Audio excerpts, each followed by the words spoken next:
yo, si quieres, Trium, que yo creo que puede ser interesante, ya que has mencionado lo del perfil, yo tengo ahora adelante la página 36 del informe que yo entregué del año 2012 y en esa página es donde yo ya en aquel momento establecí cómo era el perfil de Angie. Si quieres te lo Sí, leo porque claro, creo claro. que Interesante. es que bastante, en aquel momento es bastante cinematográfico, ¿vale?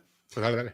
Pues establecer un perfil exacto de Angie sería motivo posiblemente de una tesis doctoral, si bien del estudio realizado y sobre todo de las inferencias conductuales inducidas de su manera de actuar en el crimen de Ana Páez, nos encontraríamos ante una persona fría y calculadora, que utiliza a los seres cercanos en su máximo provecho, de una manera premeditada y meticulosa, que planifica cada paso que da con meses de antelación y que se documenta antes de mover ficha, y que una vez puesta en marcha tras tomar una decisión determinante, es implacable.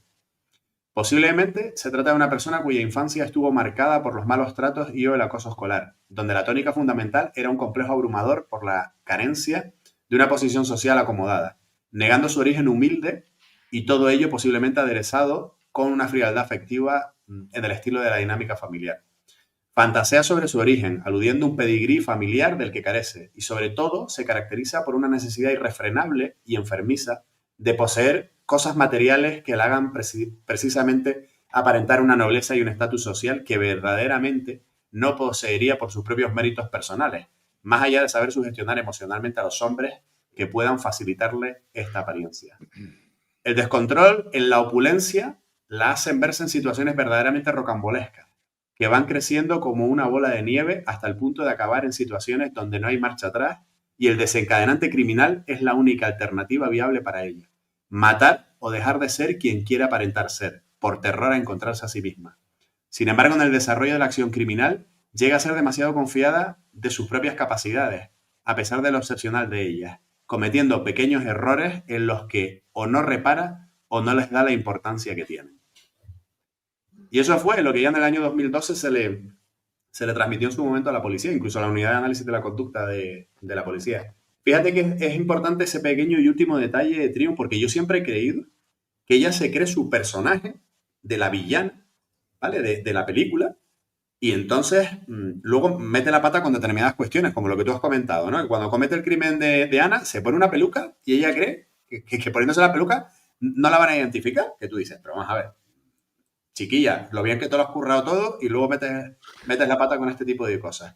Y en el crimen de Juan también tuvo ahí un par, lo que pasa es que le salió bien, pero en el crimen de Juan tuvo un par de pifias como que se llevó el Yo creo que reloj. ahí salió bien porque era el marido. O sea, sinceramente, ahí si hubiese sido otra, como en este caso que es una mujer, es amiga y se pudo tirar del hilo, Era el 96, y que era el 96. Si llega a ser también. en el, si llega a ser en el 2001, en el 2008, lo del marido, en la misma Pero época. fíjate cómo no repite el mismo modus operandi, porque ella podía haberse buscado otro marido adinerado, haber hecho lo mismo y haber terminado con la vida de ese hombre también.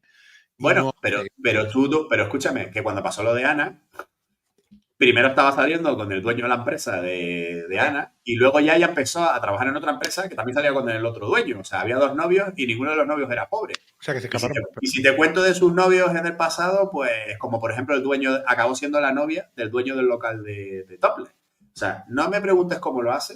Además, me acuerdo porque Bueno, eso se fue suele una... decir que esta gente psicópata suelen ser muy embaucadores, muy dados a, Pero, a este tipo pero de cosas. fíjate un detalle, Trium, que esto me lo comentaba la compañera de ella, ¿vale? Yo he visto fotografías de Angie en los años 80 Sí. y en los años 90 con su compañera, ¿no? Con la que yo hablo, con Patri. Ujú. Patri era un pibón tremendo, o sea, era una tía con un cuerpo impresionante, sobre todo un cuerpo muy de esa época, ¿no? Que las mujeres a lo mejor no teníamos el prototipo de mujer tan delgada como hoy en día, pero era una tía guapísima, ¿vale? Con un cuerpo tremendo.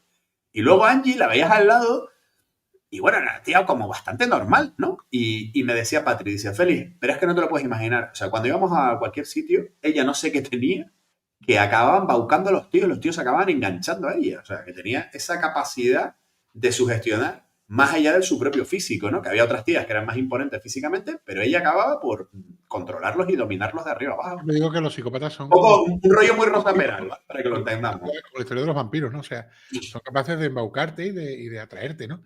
Oye, vamos a alguna pregunta que hace la gente. Dice, por ejemplo, Yanela, ¿y qué destruyen y por qué destruyen las sábanas? ¿Por qué destruyeron las sábanas del marido? Claro, porque en la muerte de Juan inicialmente se pensó que o bien había sido una muerte suicida o había sido una muerte accidental porque a lo mejor había bebido detergente sin darse cuenta. Pero bueno, Entonces, ante esa situación que ocurrió en el año 96, llega un detergente? momento en el que el juzgado dice, dime.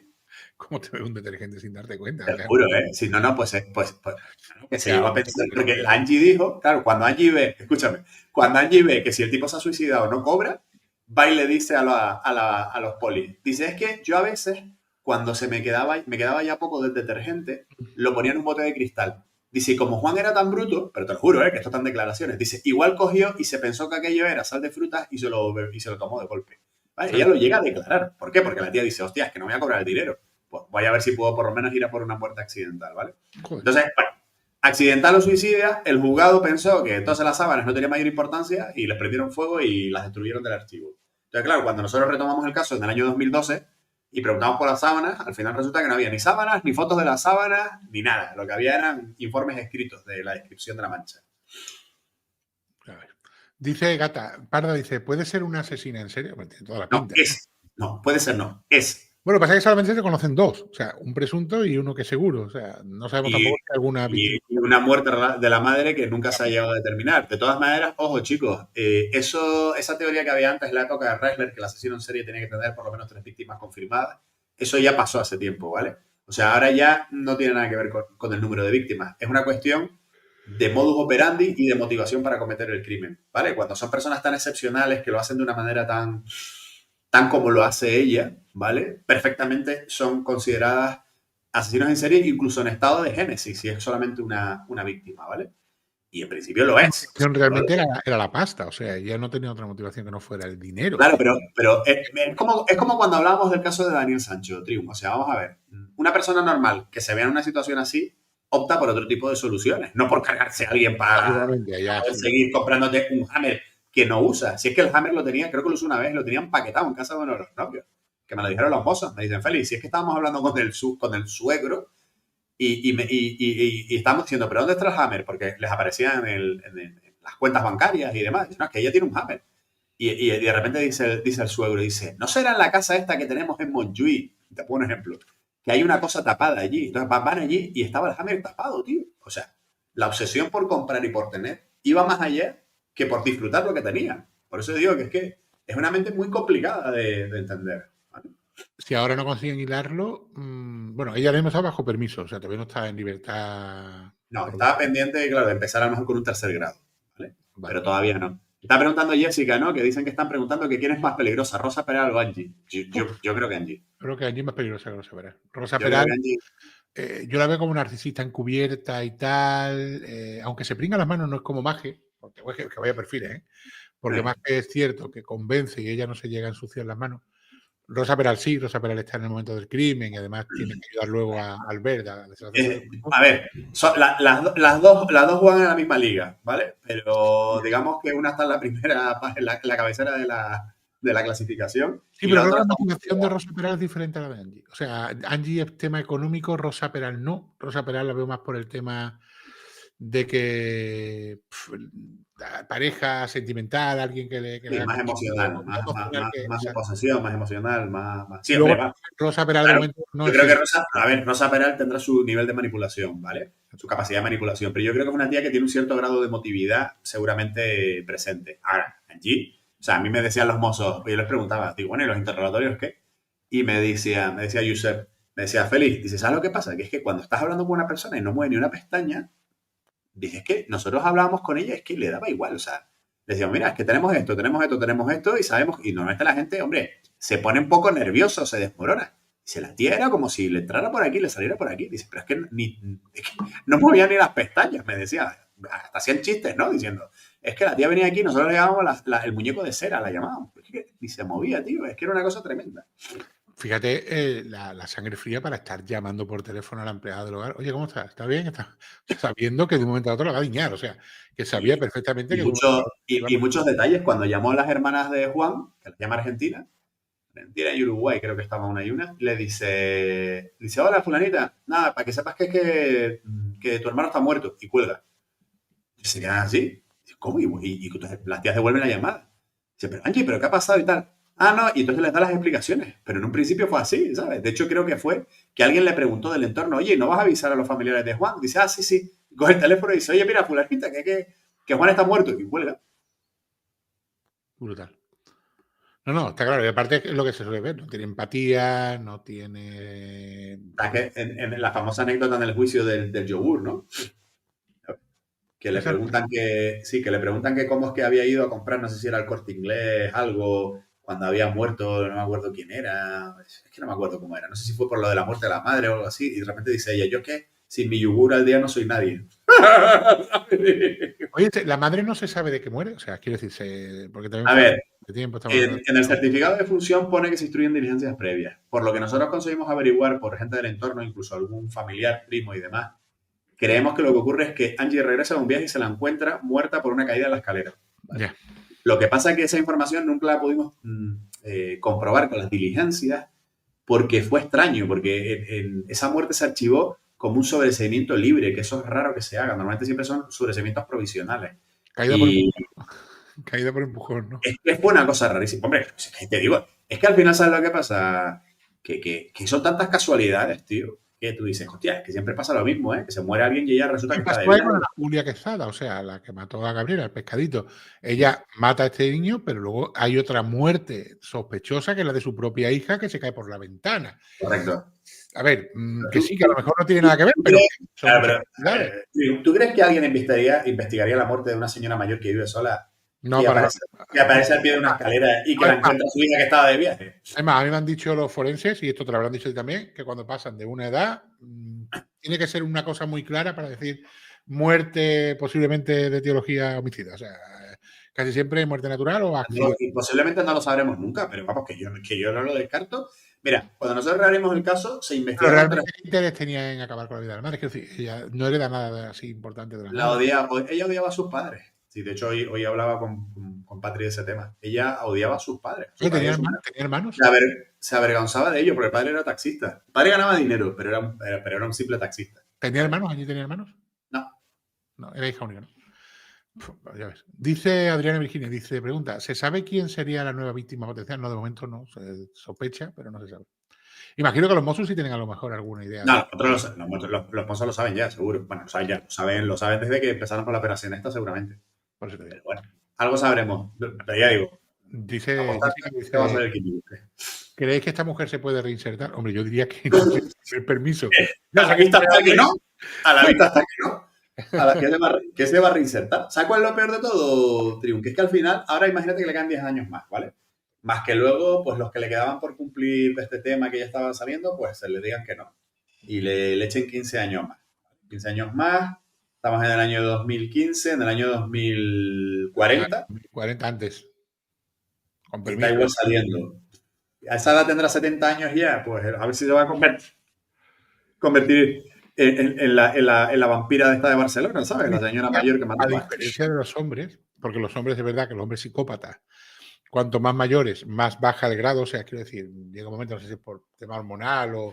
Sí, la mujer no, porque los crímenes son cometidos mediante la no utilización de la fuerza física. Entonces, para ella es el hombre. Entonces, no es lo mismo un tío que sale con 70 que una mujer que salga con 70, ¿no? Hombre, lo que sea lo mejor es que lo que es el rango de embaucamiento, o sea, pues ya no es lo mismo con 70 que con 30 o 40. Eso no hay que tenerlo en cuenta. Dice Jen, es que la investigación, Terita, ¿cómo iba a beber detergente? Y si lo dice, ¿no lo miran todo? No, mira, no, está claro que... ¿Qué va? Además, también es que lo hizo muy bien, porque claro, ya se presenta allí, lo encuentra muerto, no hay signos de violencia.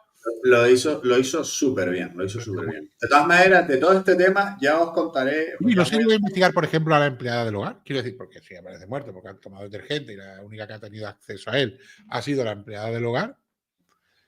Creo que se le volvió a tomar declaración y ella dijo que no lo recordaba, que a lo mejor resulta que sí, que en alguna ocasión se podía haber hecho eso, pero que ella no lo recordaba. Y también la señora, es que hay que situarse, en los años 90, una comisaría de la zona sur turística, donde la cosa, y además, fíjate qué curioso, que Angie y Juan eran amigos de un inspector de policía, pero por cierto, ahora vive en Galicia, y que era uno de los que estaba en la comisaría. Entonces, como que el tema también quedó un poco de en plan de, oye, qué desgracia que se ha muerto que yo los conocía y demás. La gente pasó la mano rápido, ¿no? En plan de, bueno, aquí no hay nada de dónde tirar y esto no tiene más intríngulis. Y ella interpretó bien su papel, entre comillas, de viuda compungida, ¿vale? De hecho, O sea, hay una declaración de ella manuscrita con su puño y letra donde dice pues, cómo encontró el cadáver, a qué hora fue, qué fue lo que se encontró. O sea, va a ser un estudio grafológico también, ¿eh? Dice Zaida, ¿y ahora está en prisión preventiva o sin permiso? ¿Cuál es el siguiente paso de la investigación? No, a ver, o sea, ella había cumplido gran parte de su condena. Estábamos en el paso previo al tercer grado, o al régimen abierto, por así decirlo, ¿vale? Pero previo a eso, normalmente se dan permisos de salida. Entonces, se habían ya realizado varios permisos de salida. Se supone que el objetivo de esos permisos es ver cómo avanza el comportamiento de la persona afuera, y por eso se habían dado estos permisos. Ahora bien, mucho ojo, que a lo mejor nos llevamos una sorpresa cuando se conozcan los datos de este caso y a lo mejor resulta que los permisos de salida igual estaban pactados con los mozos, de decir, oye, nos hemos enterado de esto, Vale, sí. déjala que salga, que queremos mirar a ver lo que hace. ¿eh? Sí, porque claro, también es sospechoso que se tenga en vista y justo el día que sale la vuelvan a detener. Claro, a lo mejor estaban esperando el contacto de ella con el... Bueno, también puede ser que Ya había un salido varias veces, ¿eh? Ya había salido varias veces. se vaya de la lengua y los Mossos le digan, vale, pues vamos Por eso te digo que... ponerle un señuelo, vas a quedar con ella, vais a hablar y lo vamos a grabar. Que también puede ser, oye, sería posible. Que para todos vosotros es mejor porque así sabemos que el sicario ya se ha quitado. Todo lo que tiene que ver, José, todo lo que tiene que ver con Angie es tan de película que espérate cualquier cosa. ¿eh? Espérate cualquier cosa. O sea, vamos a ver cosas que vas a decir, madre mía, si esto parece una película americana, ¿sabes? Que es que no parece una cuestión real. Si es que me acuerdo que me lo decían los mozos en su momento cuando hablé con ellos, me decían, Félix, dice, es que era el típico caso que todos los días pasaba algo y nosotros alucinábamos, decíamos, ¿y esto? ¿Pero cómo? Que compró cloroformo, ¿no? Que entraron en el ordenador y vieron que en el ordenador había puesto muertes por sumisión o por... No, sumisión química. No se cortaba. Había hecho búsquedas y todo con el ordenador, la tía. O sea, que claro, tío. de película. No se cortaba un palo. A ver, dice Gata, a ver si tú lo sabes. Si sabes qué, Gata Parda, ¿qué relación tiene Angie con su hija? En teoría ninguna. Cuando se habló con Carolina hace no mucho, Carolina dijo que ella, de hecho, trabaja en el extranjero ahora mismo, que ella no quería saber nada de la madre, que no tenía tal, pero sí sabemos que en su momento hubo contacto en prisión con ella. No sé si es una relación basada en temas más económicos que de otro tema. No sé si a lo mejor era una relación que al principio ahí estaba, pero que luego se ha distanciado. Nosotros en su momento, cuando empezamos con toda esta historia, contactamos por Instagram con Carolina. Y yo le dije, o sea, yo le escribí y le dije, Carolina, si quieres conocer las circunstancias en las que murió tu padre, porque ella era una niña pequeña, cuando murió el padre creo que tenía 5 añitos o una cosa así. Digo, si tú quieres saber los datos de primera mano, yo los tengo, con expediente y fórmate tu propia opinión. Pero nunca nos llegó a contestar. ¿vale? Aún así lo tengo ahí pendiente. No descarto el día de mañana, algún día sentarme a hablar con ella, me gustaría porque seguramente Juan adoraba a su hija. ¿eh? De hecho, hay un vídeo. Con la familia de Juan, ¿no? ¿Eh? Está con la familia de Juan. No. Tuvo contacto temporal con las tías, con sus tías, que eran las hermanas de Juan.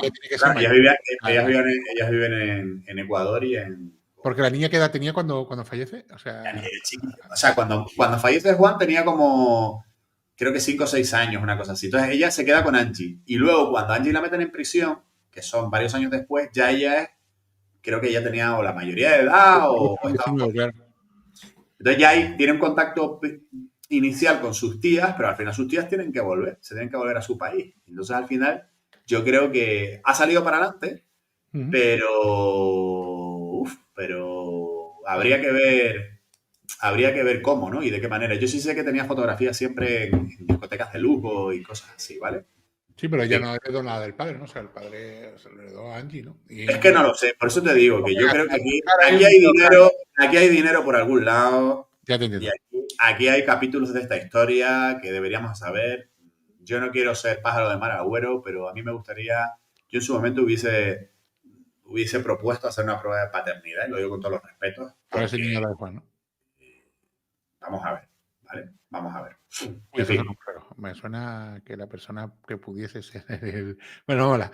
Dice Vane, ¿qué edad tiene Angie ahora? 55, 57, por ahí. De acuerdo, por ahí. Se tendría que mirar ahora la ficha de que creo que entró en prisión con 40 en el 2008, ¿no? Si no me equivoco. 2008. Con 40, serían 50 en el 18, 57, ¿no? O por ahí, 57. ¿Tanto? Creo que sí, ¿no? Yo creo que entró con 40, por ahí. Tendría que mirar, pero puede ser, sí. O sea, que ya tiene una edad, que no es una niña. No, una niña evidentemente no. De hecho, espérate. Si tengo aquí la fecha de nacimiento, tengo una cronología, mira. Esto es otro puto misterio. Es que solo pasa en el caso de Angie, ¿vale? En un DNI que tiene ella, Sí. ¿vale? Que fue expedido en el año 88, se dice que nació en el 71. Imposible. Pero hay un certificado de nacimiento por ahí que dice que nació en el 63. Eso sí es más probable.